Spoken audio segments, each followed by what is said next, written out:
أعوذ بالله من الشيطان الرجيم قال رب اغفر لي وهب لي ملكا لا ينبغي لأحد من بعدي إنك أنت الوهاب رب اشرح لي صدري ويسر لي أمري واحلل عقدة من لساني يفقه قولي فالحمد لله والصلاة والسلام على رسول الله وعلى آله وصحبه أجمعين ثم أما بعد.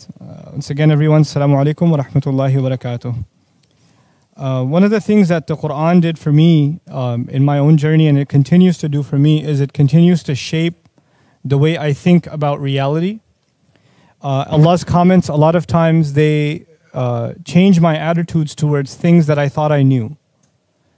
You know, one of the most remarkable statements in the Quran about reflecting deeply on the Quran is أَفَلَا يَتَدَبَّرُونَ الْقُرْآنَ أَمْ عَلَى قُلُوبٍ أَقْفَالُهَا.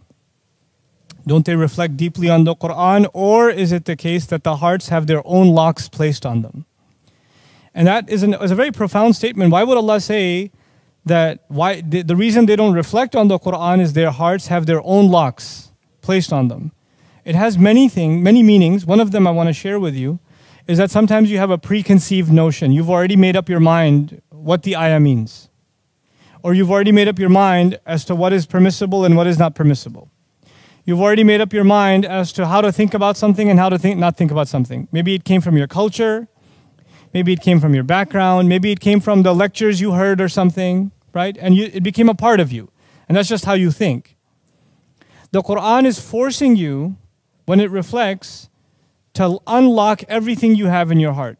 Let Allah dictate what your conclusion should be. They cannot be dictated by anything else. And so there are people who, and I've seen this happen, you're trying to study the book of Allah. You're trying to learn the meaning of the ayah. And they say, well, no, wait. We learned that this means this. Or we learned that it's X. But the ayah is saying Y. It's not saying X. No, but that doesn't matter because we already learned that it's X. So you can't question that anymore. One of my mentors, Dr. Akram Nadwi, was telling me one time that he was discussing, by the way, we do this with Quran, we do this with Hadith. And when people are ready to do this with Hadith, then Quran is easy step. So he said he was talking to a number of ulama, these are scholars. And they were discussing some issue, and he said, well, what about this Hadith? And the scholar said, well, no, actually, no, I know that's a Hadith, but, you know, the fatwa remains. And then the Shaykh quoted one of the other scholars that they look up to. And as soon as they quoted that other scholar, everybody said, okay, that makes sense. And he said, wait, when I told you the hadith on the same subject, you all had a counter.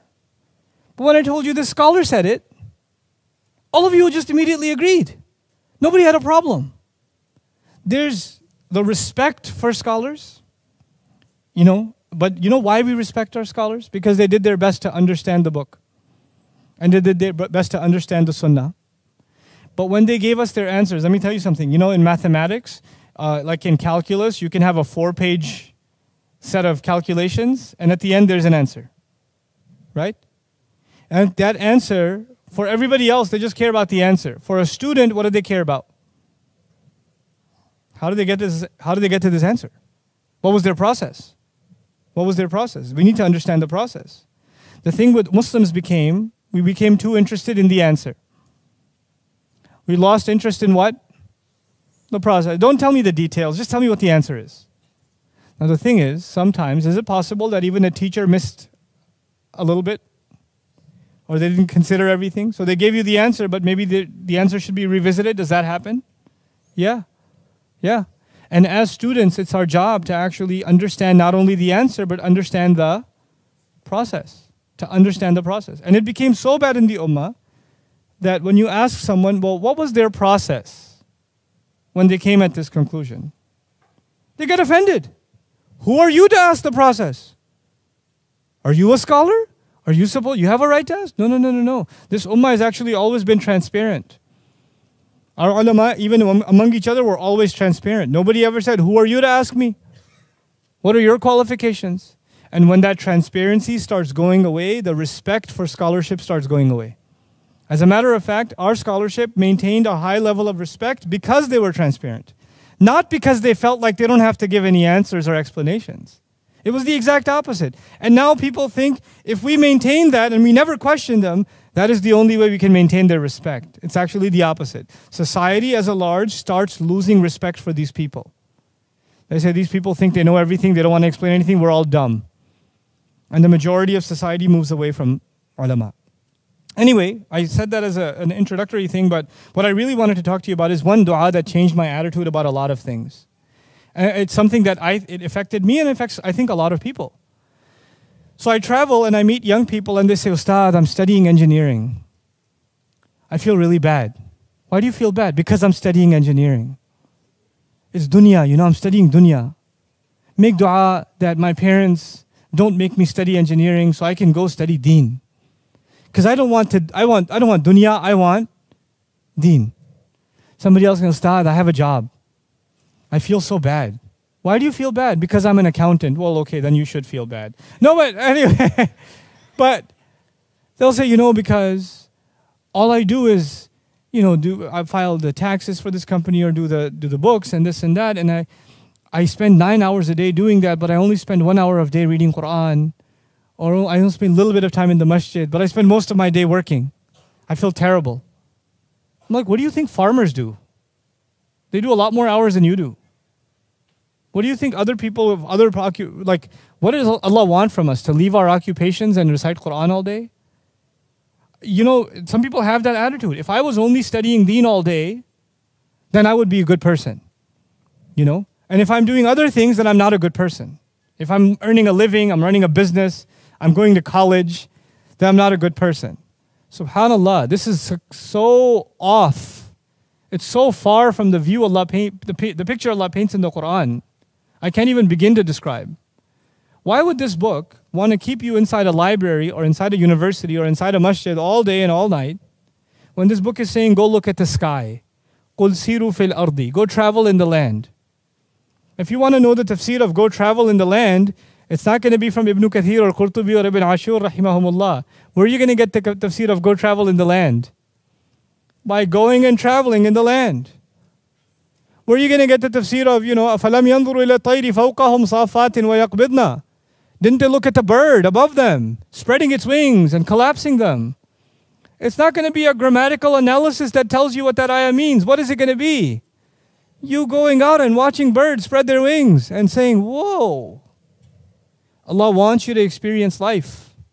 Here's what He tells you in this book. You come back to this book, it pushes you out in the world. Then the world outside pushes you back into the book. Then it pushes you back in the world. You keep going between the ayat of creation and the ayat of revelation. That's the process of the Quran. So one of these ayat that is so epic is the dua of Sulaiman alayhi salam. Sulaiman alayhi salam, when prophets make dua, they make dua for akhirah, they make dua for forgiveness, yeah? They make dua for their future generations, isn't it? Listen to this dua. قَالَ رَبِّ اغْفِرْ لِي. He said, Master, forgive me. وَهَبْ لِي مُلْكًا. And give me the gift of kingdom. Give me the gift of some kind of kingdom. مُلْكًا لَا يَنْبَغِي لِأَحَدٍ مِّن بَعْدِي. That is not even appropriate for anyone who comes after me. Give me so much kingdom that it's not even appropriate for any human being that comes after me to have that kind of kingdom. Innaka antal wahhab. You are the one who continuously gives gifts. What is Sulaiman alayhi salam asking for? First thing, forgive me. Second thing, which is what shocked me, I was like, whoa, what? He asked for kingdom. Okay, that's deen or dunya, by the way, by our standards. It sounds like dunya, isn't it? And not just dunya. Don't just give me and give other people. He didn't just say that. He said what? Give me so much and give me something that is not even fitting for anybody else. Make me unique in what you give me. In where? In dunya. How in the world is this appropriate? It sounds like he's asking only for dunya. The beauty of this dua, number one, is his top priority. Ya Rab, forgive me. If you understand, Ya Rab, forgive me, then everything else about this dua will make sense. If you don't understand, Ya Rab, forgive me, you will not understand what the rest of this dua is. A human being can only do so much in this life. I'm only going to live so many years. Then I'm going to be leaving this earth, whether I like it or not. My date is done. My time is done. The angel shows up. The appointment is there. It can't be delayed. The only thing that lives after me is what? As far as my akhirah is concerned and my forgiveness is concerned, I can make astaghfirullah, astaghfirullah, astaghfirullah. I can make tawbah to Allah. I can cry before Allah only so many years. Only so many times. But what can help me earn Allah's forgiveness even after I die? It's called sadaqah jariyah, isn't it? Something good you leave behind. The hadith will tell us your sadaqah jariyah could be your money. One of the most beautiful forms of sadaqah jariyah is what? Your children, they do good deeds after you, yes? Allah has given different people different blessings. Some people have money, they don't have children. Some people have children and they don't have money. But al-malu wal-banuna zinatul hayatid dunya. Money is a part of the beauty of this life. Children are a part of the beauty of this life, isn't it? Now Allah gives certain people certain capabilities and other people other capabilities. If you study the prophets in the Quran, they don't all have the same talents. They have different personalities and they have different special skills. They have different highlights. The thing about Sulaiman alayhi salam, his special ability is governance. He knows how to govern. He knows how to take control.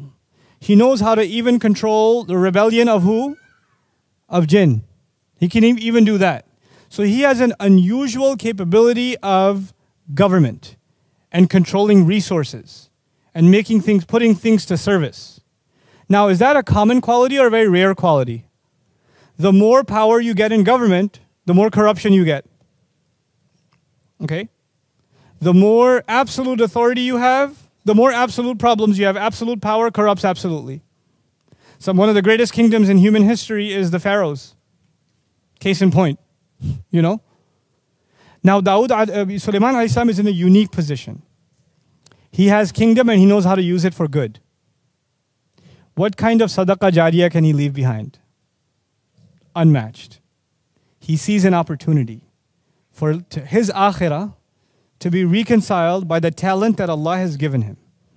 And the talent Allah has given him is remarkable. He had an incredible, incredible kingdom, an incredible control, incredible stability in his land, over human beings and over jinn. So he says, Ya Allah, expand this territory for me. Give me kingdom above and beyond this, like you will never give to anybody else after me, because I know what Allah has given me. And by the way, you should understand something else about Sulaiman alayhi salam from the Quran's perspective. Sulaiman alayhi salam is the son of who? Dawud alayhi salam. You should know something special about Dawud alayhi salam. There's a hadith about Dawud alayhi salam. Adam alayhi salam was shown the names of every single human being. When we were ruh, Adam alayhi salam was introduced to all of us. He knows my name, he knows your name.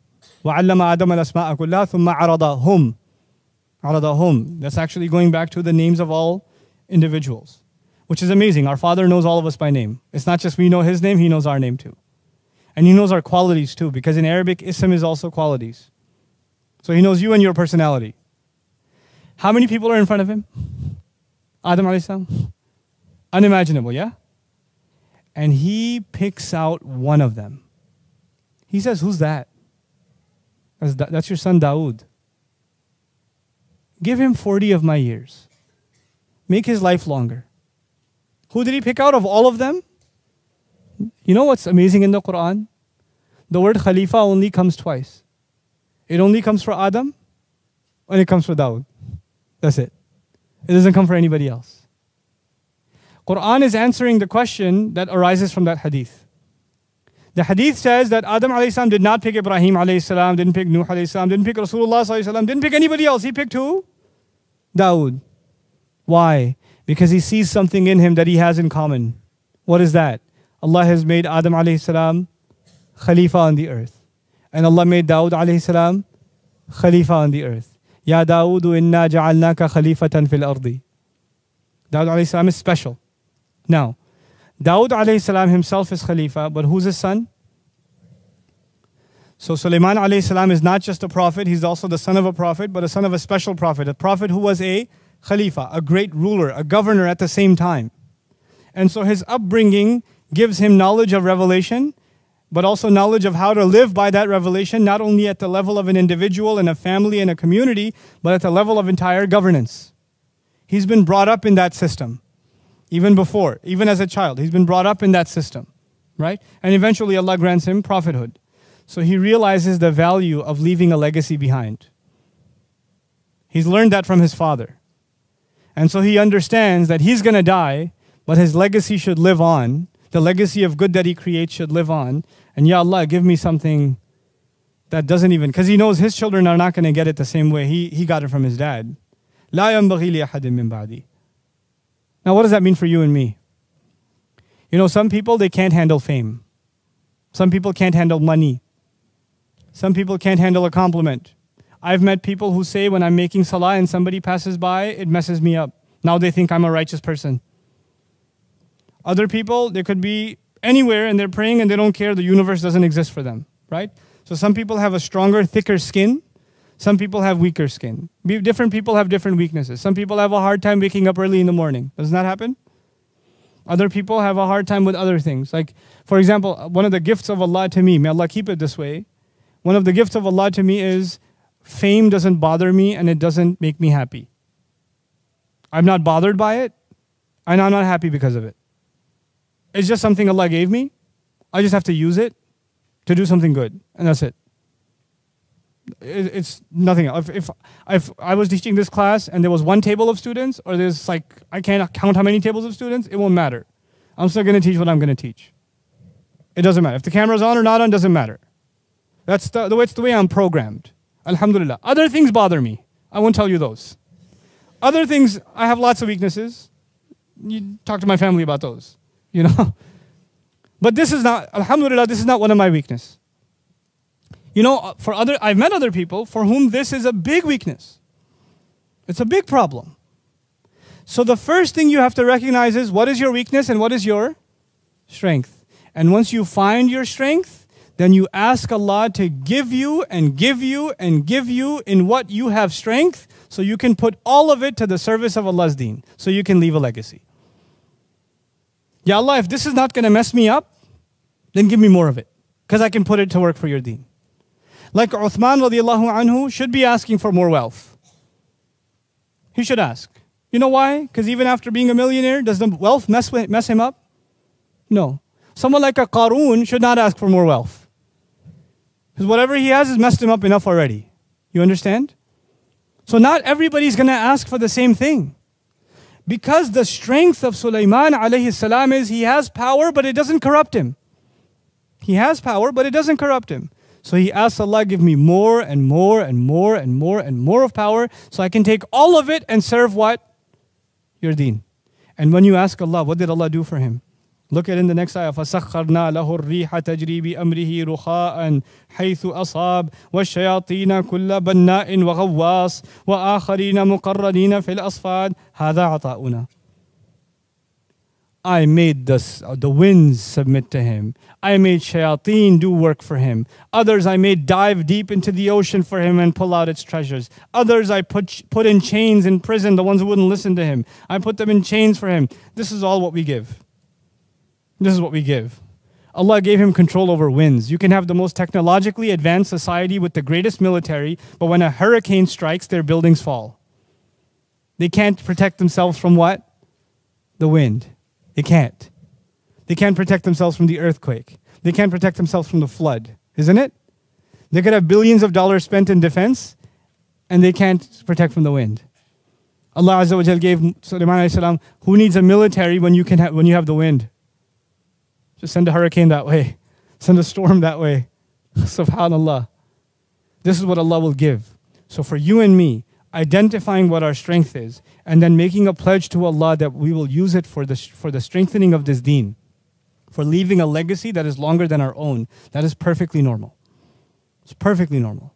That's not asking for dunya. As a matter of fact, even if you benefit from it somewhat, it's fine.